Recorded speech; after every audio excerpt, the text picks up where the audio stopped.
Welcome to Pennsylvania Newsmakers, and as always, thanks for joining us.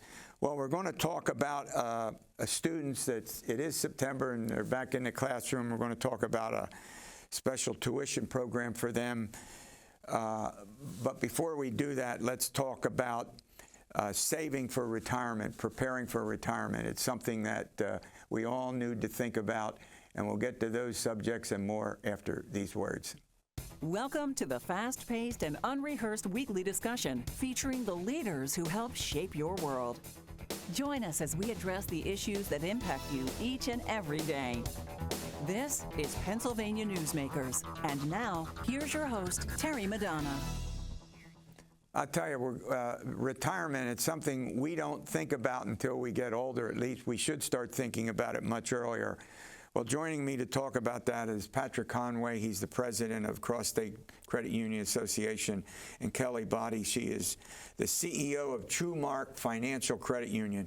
Folks, welcome to the program. Thank you very much. Thank you. All right, well, let's just get right from the start. Let's get off to it. I'll start with you, Kelly. Why? It's fairly obvious to me, but why should you save for retirement? Yeah, I think we all think it's fairly obvious, right? It seems like a very logical thing for us to prioritize. But really the focus is Americans are living longer than they have in prior generations, and they're living in better health. And so what we want to make sure of is that people are starting to prioritize retirement savings as early as possible so that they can live full, happy, and seamless lives into retirement. Right. We want to make that transition as smooth as possible. That's really the focus. Yeah. And people really do struggle, don't they, to save? They really do. You know, I've got two kids at home, well, not at home anymore, but in their 20s. And, you know, it's a challenge sometimes to educate and encourage them to save. And when you're young, you don't think about what your needs are when you get older. And so I think the earlier you can start planning, the better.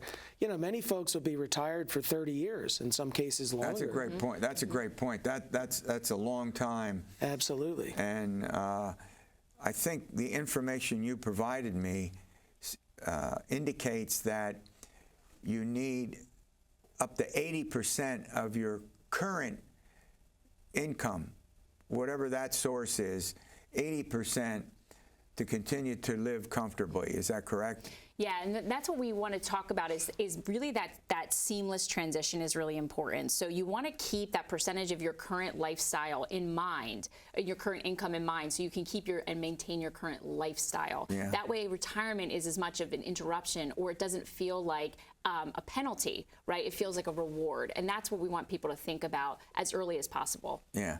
Now, I'll tell you, you can't do this on your own, can you? No, you can't. You need a professional to help you. Is that the point? And that's the role that credit unions across the Commonwealth can play, or community banks, or your trusted financial advisors.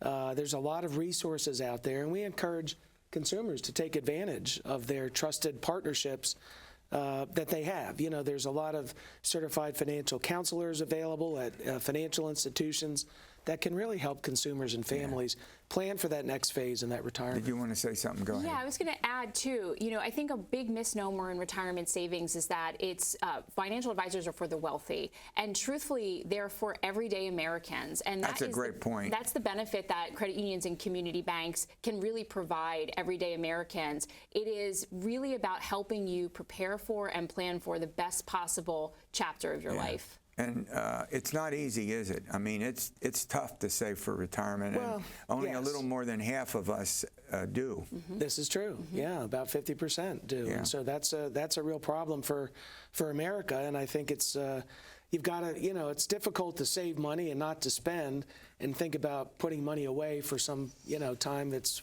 in the distant future. Yeah. Did you want to add something? You know, I would say I think that's something that's really I'm observing a lot in younger people right now. I mean, I think I look at myself, I have school-age children. The pandemic really impacted our mindsets around living. You lost some time, and people are continuing to spend now into the few years post-pandemic to make up for that lost time. And I think what I would encourage is people to really start using pragmatism, so that when they're thinking about something that's in the future, that they're really able to enjoy that chapter of their life. Yeah, we're going to run to a break. When we come back, I want to talk about the things you should be doing to prepare for retirement when only a little more than half of us have retirement accounts. All this is pretty important. We'll be back after these words. This broadcast of Pennsylvania Newsmakers is presented by the Pennsylvania Chamber of Business and Industry, the statewide voice of business, and by the Pennsylvania State Education Association, bringing the power of a great education to our schools, our students, and our communities.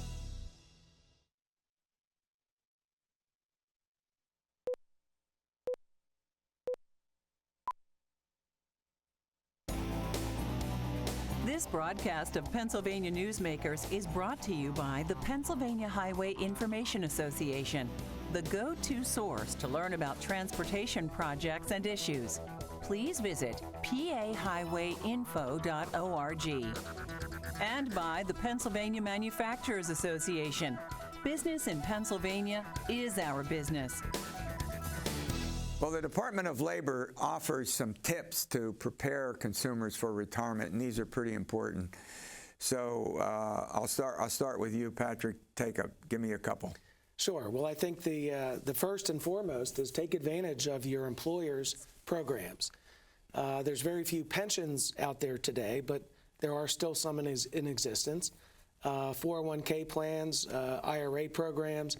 Make sure that you're maxing out with your own investment that takes advantage of your employer's match. So that's a great way to start. So basically what you're saying is you should find out if the employer has a plan. If they do, you need to get into the details of the plan. Absolutely. Is that basically what you're saying? Yes, and you're never too young to max out. It always seems like a challenge to put that money aside when you're young, but if you can do that, it will leverage and compound over time and really help your retirement savings. Yeah, and the fact of the matter is that you need to start early and stick with it. Yes, and I think to your point, sticking with it is a true principle of saving for retirement. Consistency is so important. Consistency in making sure you're not leaving money on the table from your employer. Consistency in your budgeting, consistency in your savings will ultimately help you create that stability you're looking for later in life. Yeah, now if your employer does have a plan, you should sign up and contribute the maximum. Yes. I mean, it seems to me the length of time and the maximum you put in the pension is critically important. It absolutely is. And when you're taking a new position, or if it's your first professional job out of school or whatever the case may be, to the extent that you're able to maximize that contribution to leverage the employer match is really going to put you in a better position.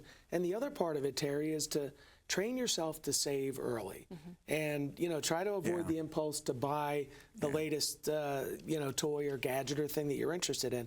Save and invest in your employer's plans. Yeah, I think that's critically important. And now there are some companies that don't offer any plans, so you have to go out and do it on your own. Yeah, and I think there's some Americans and Pennsylvanians that can't afford to maximize, right? Their cash flow is really important to them. And so what I would encourage everybody to do is save what you can when you can, as often as you can. And getting into that mindset and exploring those options, because there are options for everyone, regardless of age or regardless of income, that can really help put you on better footing as you age. Now, we all have financial needs that crop up, and the one basic element of a retirement plan is don't touch it. Don't remove any money from it. That's right. And once you've contributed, watch it grow, and that's exciting, frankly. And that can be encouraging as you see your money growing over time. But leave it there and let it work. And that's the thinking behind these retirement programs. So it will be there when you need it. Avoid the the impulse to take it out, borrow against your savings for retirement. I'm smiling because I want to talk about an employer doesn't have a plan. You should go in and start addressing that subject with your employer. Absolutely. Advocacy is really important. I think as a leader in my organization, one of the most important things you can do is listen to your people and understand that your job is to take care of them. Yeah, you're smiling when she said that. Absolutely. I mean, I think it's really important. A nurturing environment, encouraging people to save, starts, I think, in the household with your parents and your family. But teachers and administrators in your school, your college, your employer, when you land a position, There's a lot of resources. Your local community financial institutions, credit unions do a great job across the Commonwealth and their communities helping families prepare for their financial futures. Yeah, all of this stuff is, and also their Social Security, you have to find out the complete, I want to call it a system. That's probably not the right word, but the fact of the matter is you need to know, to have a comprehensive plan for retirement, don't you? Yeah, and I think it's having a comprehensive plan, whether or not you can rely on Social Security or not, right? You have to take as much as you can into your control and leverage what you can, as that system continues to evolve. And I think one of the things that you also have in your control is education. And so when you start thinking about learning about what's available to you, understanding how those investment tools work, that's where we as credit unions can be real partners. All right, thanks. This is a very, very important update. All right, now we're going to turn from retirement to students, and a program for students that's very, very important that we want to chat about. This broadcast of Pennsylvania Newsmakers is brought to you by CrossState Credit Union Association. Credit unions, where people are worth more than money. To find a credit union that is right for you, go to ibelong.org. And by the Energy Association of Pennsylvania, Pennsylvania's energy information source.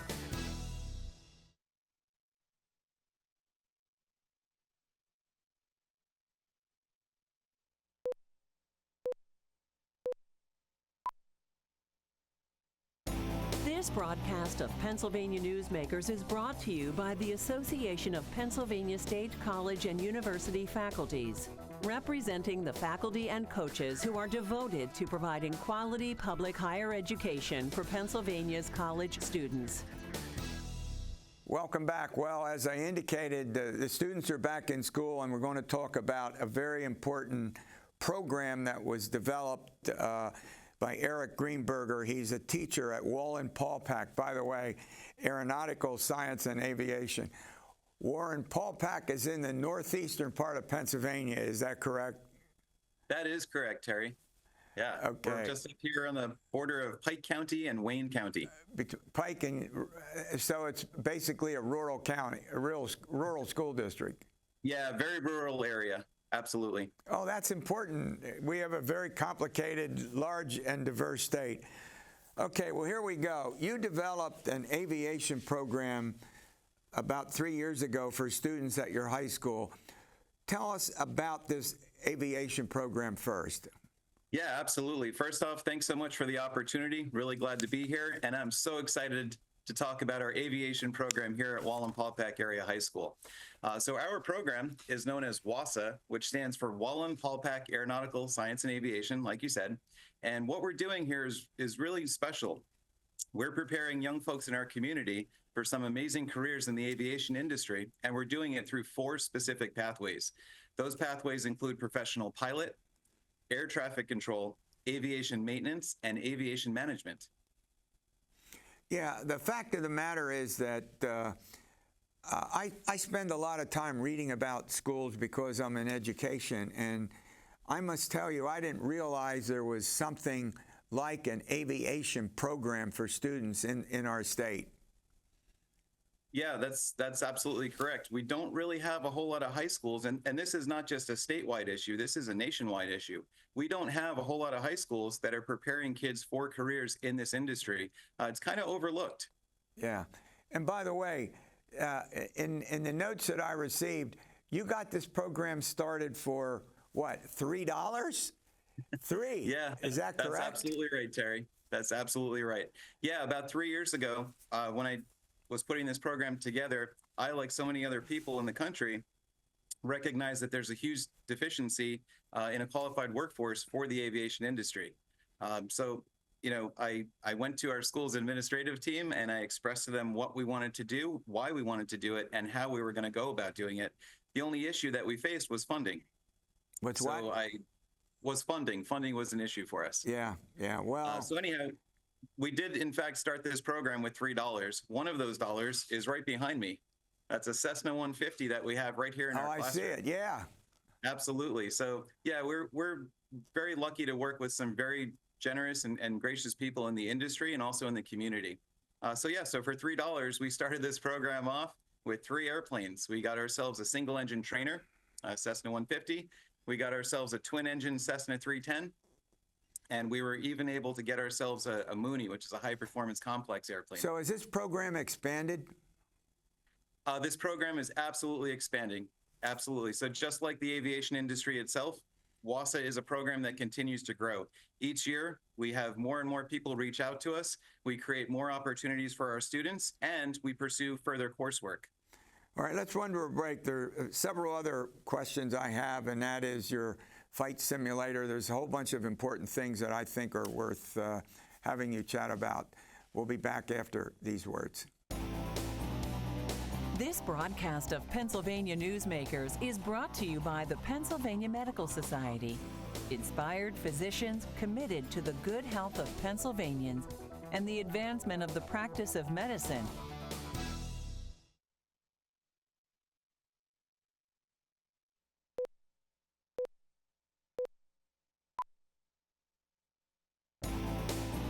This broadcast of Pennsylvania Newsmakers is brought to you by Pennsylvania American Water. We keep life flowing across the Keystone State. I've been chatting with Eric Greenberger. He's a teacher at Wallenpaupack Aeronautical Science and Aviation up in the northeastern part of the state. I think I got that correct. All right, we're talking about your aviation program in the previous segment, and I now want to talk about something you refer to as the flight simulator. Yeah, sure thing. So, obviously to get a program like this off the ground, instructional equipment is critical. We've got some of the finest instructional equipment here, and we've been very lucky to work with some really, really great people in the industry to make that happen. One of those pieces of equipment, which is actually on the other side of that airplane right there, is a world-class flight simulator that a lot of our students are able to use throughout the school day. In order to do that, you have to go to airplanes that have been crashed or repurposed, meaning they're no longer useful to fly, safe to fly may be another way to put it, in order to put the simulator together. Is that correct? That's correct. Yeah, sure thing. So we had some good folks reach out from the eastern Pennsylvania area that had recovered an airplane that was crashed. And they actually reached out to us, and they knew what we were doing, and they knew how we wanted to do it, and they were gracious enough to donate that aircraft fuselage. So we took a ride with some students down to Easton. We loaded it up, brought it back to our school, and we spent the summer putting this thing together. We work closely with a lot of people in the industry and other companies in the industry, including a place in California, donated all the equipment that we needed to put this thing together. All right, let's talk about in-school aviation programs. How many are there in the state, and where are they located? Great question. There's actually only a handful of schools. One of those schools is in the Philadelphia School District, and what that school is doing with their young folks there is they're actually farming the school out to a local flight school. So kids come in the morning, hop on a school van, make their way out to the airport where they receive flight instruction. Our program here at Wallenpaupack is unique in a lot of ways. And one of the ways in which it's unique is we're doing pretty much everything in-house. So our kids come in here, they have their traditional academic coursework, and mixed in with that coursework is their private pilot ground school, their instrument ground school, and their intro to aviation courses. Yeah, I would think this program would be pretty popular, given the subject matter. And in order to do this, you also have to partner with outside aviation companies, correct? That's absolutely true. Yeah, and we have been very lucky to partner with some great organizations and some great businesses. A lot of them reach out to us, and it's with good reason, because they understand that there's a huge shortage in that industry, and they recognize that we have the next generation of that workforce. So we're able to put together flight training scholarships. We're able to get our students to places that frankly, other kids don't get to. We take our aviation kids to air traffic control towers. We get them to maintenance and tech ops for airlines, and we even get them to fixed-based operators at local airports as well. Is this program in any other schools in other states, or is this that unique? Yeah, we're very unique. We were actually featured at Oshkosh a year ago. They recognized and showcased 3 high schools in the country for the aviation coursework that they're providing. We were one of them. It's a very rare thing that we have. And the result of that is a lot of these kids are going to get some really, really great jobs out of it. Yeah, and there are certain tracks that they can take which help them to specialize. Is that also correct? That is correct. So WASA is providing opportunities for aviation kids through 4 specific pathways. Those are professional pilot, air traffic control, aviation maintenance, and aviation management. Yeah, and I would suspect that given this program, they spend an awful lot of time in and around airplanes. That is absolutely true. I've got. Now that has to present a certain logistical problem, or doesn't it? Yes and no. We're very good at approaching challenges in unique ways and working around them. But we've got kids that are doing flight training during the school day. We have kids that are doing flight training on the weekends, and it's we work around the hurdles pretty well here. Yeah, I was impressed. I have in front of me some information you sent me. The 4 tracks: professional pilot, air traffic control, aviation management, and aviation maintenance. It seems it's pretty complex and complicated, isn't it? It is kind of complex, but it works like a well-oiled machine. We have a lot of volunteers that come in here from industry. So, for example, after school, we run a program where aviation mechanics come in and work alongside our students. And we have airplane pilots that come in. We've got controllers. Yeah, when they complete this, I mean, they're all set up for a career. Absolutely. One of the great things about the aviation world is that none of these jobs require college.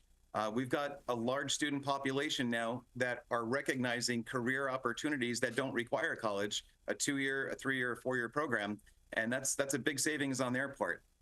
The industry is offering these kids a direct path to employment, and the kids see it. They recognize it. All of our classes are full. There's a waiting list to get in to a lot of them, and we've actually started to draw students from neighboring school districts. Okay. They don't have aviation programs, so they're sending their kids over to Wallenpaupack to take part in the aviation coursework. Okay, for those who are supplying the aid to the scholarships, it's pretty much on their terms. I mean, they'll offer you the resources to do this. Is that correct? That's correct. We work with some wonderful organizations. We have been able to hand out thousands and thousands and thousands of dollars to deserving students for flight training. Yeah, that's also important. And local airports are involved as well. Absolutely, Terry. This is an issue that applies to all things aviation, whether it's on a national base, a regional base, or even a local base. We've got kids in this program that are working after-school jobs at local airports right down the road. And it's a wonderful, wonderful thing that we've got going on here. Yeah, well, we're down to 15 seconds. We're just about out of time. But I want to thank you for this very important update. See you next week, another edition PA Newsmakers.